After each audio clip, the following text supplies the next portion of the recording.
बिस्मिल्लाहिर्रहमानिर्रहीम। अस्सलाम वालेकुम डियर स्टूडेंट्स, मेरा नाम अरशद महमूद शाह है और मैं आपका कंप्यूटर स्टडीज़ का टीचर हूँ। डियर स्टूडेंट्स, हमने चैप्टर नंबर 6 को स्टार्ट किया हुआ है। इसमें हमने 2 क्वेश्चन पढ़ने हैं। क्वेश्चन नंबर 1 है हमारे पास, जो कि शॉर्ट क्वेश्चन है, डिफाइन ऑपरेटर प्रेसिडेंस ऑर्डर, यानी ऑपरेटर की तरजीहात। सबसे पहले कौन सा ऑपरेटर सॉल्व होता है, फिर कौन सा आता है, लास्ट के ऊपर कौन सा ऑपरेटर सॉल्व किया जाता है। फिर हमारे पास नेक्स्ट क्वेश्चन होगा जो कि लॉन्ग क्वेश्चन आपने याद करना है, what is relational operator, explain its types. अब हम चलते हैं आज के पहले शॉर्ट क्वेश्चंस की तरफ। सबसे पहला पॉइंट है, क्वेश्चन नंबर 11 है, define operator precedence order. The order in which different type of operator is an expression are calculated is called order of precedence of operator. यानी हम लोग इसमें जो स्टेटमेंट्स इस्तेमाल करते हैं, हम लोग ऑपरेटर्स जो हैं डिफरेंट यूज करते हैं। जैसे कि आपको स्लाइड में भी नजर आ रहा है कि इसमें एक इक्वेशन लिखी है हमने, और इस इक्वेशन के अंदर जो है डिफरेंट ऑपरेटर्स हमने इस्तेमाल किए हैं। अब ऑपरेटर के हायरार्की के मुताबिक जो है सबसे पहले ऑपरेटर सॉल्व होगा। इसी तरह हमारे पास सेकंड पॉइंट है, it is also called hierarchy of operator. Different types of operator have different precedence level. The operator having high precedence are calculated first in GW basic language. The order of precedence is explain in the following table. जैसे कि आपको slide के ऊपर नजर भी आ रहा है, और इस स्लाइड में एक टेबल बना हुआ है, और इस टेबल के अंदर जो सबसे टॉप प्रेसिडेंस होती है वो आपके पास पैरेंथेसिस ऑपरेटर होता है। फिर इसी तरह कैरेट साइन होता है, फिर नेगेशन होता है, फिर मल्टीप्लिकेशन और डिवीजन होता है, फिर आपके पास मॉड होता है, फिर प्लस और माइनस होता है, फिर इक्वल ऑपरेटर है, और उसके बाद रिलेशनल ऑपरेटर्स हैं। फिर आपके पास नॉट ऑपरेटर है, एंड ऑपरेटर है, और ऑपरेटर है, और लास्ट के ऊपर आपके पास असाइनमेंट ऑपरेटर होता है जो कि इक्वल ऑपरेटर के तौर पर कंसीडर होता है। यानी हमारे पास सबसे हाईएस्ट ऑपरेटर की जो प्रेसिडेंस होती है वो पैरेंथेसिस होता है, और सबसे जो लोएस्ट होती है वो आपके पास असाइनमेंट ऑपरेटर होता है। अब हमारे पास क्वेश्चन नंबर 12 है जो कि लॉन्ग क्वेश्चन है और इंपॉर्टेंट भी है। What are relational operator and relational expression. यानी रिलेशनल ऑपरेटर, रिलेशनल ऑपरेटर जो है ये रिलेशन से निकला हुआ है, यानी टू वैल्यूज के दरमियान कंपैरिजन करता है। आया ए आपका वेरिएबल लार्ज है या बी वेरिएबल लार्ज है, आया आपके मार्क्स 33% हैं या 33 से ग्रेटर हैं, देन यू आर अ पास। अगर आपके मार्क्स 32% है तो फिर आपकी कंडीशन फेल हो जाती है। यानी इस क्वेश्चन के अंदर जो है हमें डिफरेंट कंडीशंस बनाने का मौका मिलता है। रिलेशनल ऑपरेटर रिलेशन से निकला है, और इस रिलेशन में हमने इन चीज़ों को चेक करना है कि कौन से two variables, two numbers, two values के दरमियान जो भी हमने कंपैरिजन करना होगा उनके लिए हमारे पास रिलेशनल ऑपरेटर इस्तेमाल होगा। रिलेशनल ऑपरेटर का फर्स्ट पॉइंट है, relational operators are symbols that are used to compare two values या एक्सप्रेशन। नेक्स्ट पॉइंट है, both values should be of same type. Both values of should be same type. इसमें आपने इस चीज का ख्याल रखना है कि दोनों वेरिएबल्स की वैल्यूज जो होंगी वो इंटीजर होनी चाहिए या फ्लोट होनी चाहिए, यानी जो भी होंगी वो सेम होनी चाहिए। इंटीजर के ऊपर हम डिसीजन ले पाएंगे या फ्लोट के ऊपर डिसीजन ले पाएंगे। इसमें ऐसे आपने बिल्कुल नहीं करना कि एक वेरिएबल इंटीजर हो, दूसरा वेरिएबल फ्लोटिंग हो, तो वो फिर उसको मिक्स टाइप एक्सप्रेशंस के अंदर कन्वर्ट कर देगा। इसलिए आपने दोनों वैल्यूज को सेम रखना होगा। The result of comparison may be true या false depending upon value and operator being used। यानी जो भी आपके पास दो वैल्यूज होती हैं उनका जो रिजल्ट है या तो ट्रू की सूरत में होगा या फॉल्स की सूरत में होगा। यानी या तो आपकी ट्रू कंडीशन प्रिंट होगी या आपके पास फॉल्स कंडीशन प्रिंट होगी। नंबर थर्ड है, a non-zero value, mostly 1, is produced if the result is true and 0 is produced if the result is false। यानी 0 for false, 1 for true। उसके बाद next heading है, types of relational operator.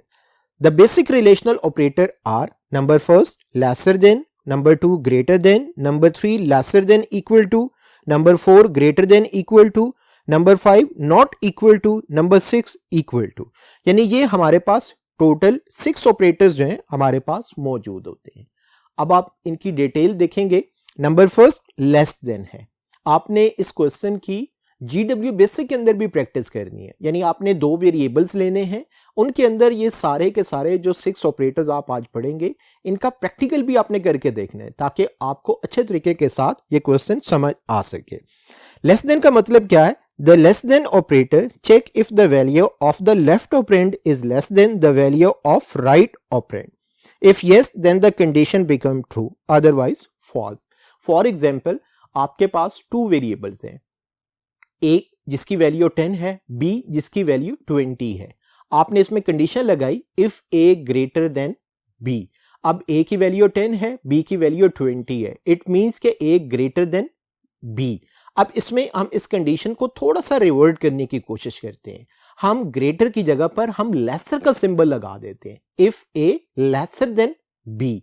अब A की value 10 है, B की value 20 है, understood है, बी की वैल्यू 20 वो लार्जर है, ए लेसर है बी से, तो हमारी कंडीशन जो है वो ट्रू प्रिंट होगी। इसी तरह से हमारे पास नेक्स्ट ऑपरेटर है ग्रेटर देन का।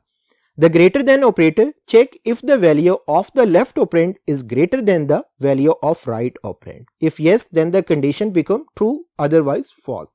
जैसे कि मैंने आपको प्रीवियस में एक एग्जांपल दी थी लेस देन की, वहीं पर आप लेसर देन ऑपरेटर की बजाय आपने ग्रेटर देन लिख देना है, तो अब आपकी कंडीशन जो है वो फॉल्स हो जाती है क्योंकि ए की वैल्यू 10 है, बी की वैल्यू 20 है, तो बी बड़ा है, इसलिए if A greater than B जब आप एग्जीक्यूट करेंगे तो वो बताएगा कि कंडीशन आपकी फॉल्स है। इसी तरह नंबर 3 हमारे पास जो ऑपरेटर है लेसर देन या इक्वल टू। जैसे मैंने आपको बताया कि आपके पास एक कंडीशन है कि फॉर एग्जांपल आप कहते हैं कि आज जो वेदर है वो आपके पास अगर 30 प्लस है या 30 के इक्वल है तो वो उसको हम हॉट डे कंसीडर करते हैं, तो अगर उससे लेसर है तो वो हमारे पास कूल वेदर के तौर पर कंसीडर होगा। This operator check if the value of the left operand is less than या equal to the value of right operand। यानी इसमें चेक होगा कि जो भी आपने वैल्यूज दी है वो उससे छोटी होनी चाहिए या उसके इक्वल होनी चाहिए, तब आपकी कंडीशन ट्रू होगी, अदरवाइज आपकी कंडीशन फॉल्स होगी। हमारे पास 4th ऑपरेटर है ग्रेटर देन या इक्वल टू। यानी आपके मार्क्स 33% हैं या इससे ग्रेटर है, देन आपकी कंडीशन ट्रू है। अगर 33 से लेसर होंगे तो आपकी कंडीशन फॉल्स होगी। This operator check if the value of the left operand is greater than या equal to the value of right operand. यानी इस ऑपरेटर के अंदर हमें इस चीज को देखना है कि हमारी वैल्यू हमारे गिवन नंबर के बिल्कुल मैच कर रही है या इससे ग्रेटर है, तो हमारी कंडीशन ट्रू है। If yes then the condition become true, otherwise false. Not equal to का क्या मतलब है कि दोनों नंबर्स के मैच नहीं कर रही। This operator check if the value of 2 operands are equal या not. If the values are not equal then the condition become true, otherwise false. यानी इसमें दोनों कंडीशंस जो हैं वो आपके जो भी आपने दोनों नंबर दिए हैं, ए की वैल्यू 10, बी की वैल्यू 20, इट मींस कि ये दोनों वैल्यूज आपस में इक्वल नहीं है, तो फिर हमारे पास आंसर जो है वो निगेट में प्रिंट होगा, फॉल्स में प्रिंट होगा। अगर हमारे पास ए की वैल्यू भी 20 हो जाए, बी की वैल्यू भी 20 हो जाए, तब हमारी कंडीशन जो है वो ट्रू कंसिडर होगी। इसी तरह से हमारे पास इस क्वेश्चन की जो लास्ट स्टेटमेंट है रिलेशनल एक्सप्रेशन है। इसकी डेफिनेशन है combination of relational operator and operand is called relational expression. Combination of relational operator and operand यानी जिसमें रिलेशनल ऑपरेटर का जिक्र होगा, for example A greater than B. अब इसको हम कंसीडर करते हैं रिलेशनल एक्सप्रेशन क्योंकि इसमें ग्रेटर जो है ये आपका रिलेशनल ऑपरेटर है, ए और बी जो है ये आपके ऑपरेंड के तौर पर इस्तेमाल हो रहे हैं, तो इसको एज अ होल हम रिलेशनल एक्सप्रेशन कंसीडर करेंगे।